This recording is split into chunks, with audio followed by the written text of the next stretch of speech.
Ky është 24 vjeçari Taylor Tivari, autori i dyshuar i vrasjes së 51 vjeçarit Valbon Beqiraj mbrëmjen e së mërkurës në Durrës.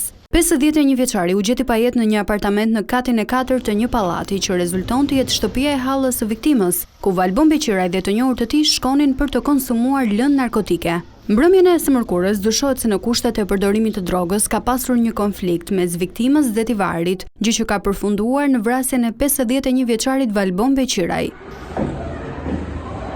Sipas policisë, 24 vjeçari kishte hyrë në banesën ku ndodhi krimi me qëllim blerjen e lëndës narkotike.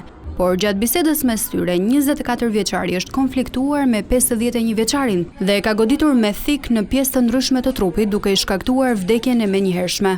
Ai ka deklaruar në polici se viktima kishte tentuar ta përdhunonte, prandaj ai e qelloi në kushtet e vetmbrojtjes. Pas ngjarjes, e dyshuari është larguar nga vendi i ngjarjes duke u ndihmuar nga një 27 vjeçar, kushëri i tij, i cili me një makinë taksi e ka dërguar fillimisht në banesën e tij. Nga hetimet intensive të policisë është bërë mundur kapja e të 2 personave të përfshirë në vrasje, ndërkohë që ju është komunikuar arrestimi për veprat penale, vrasje me dashje, mbajtje pa leje armëve të ftohta, moskallëzimi i krimit dhe përkrahje e autorit të veprës penale.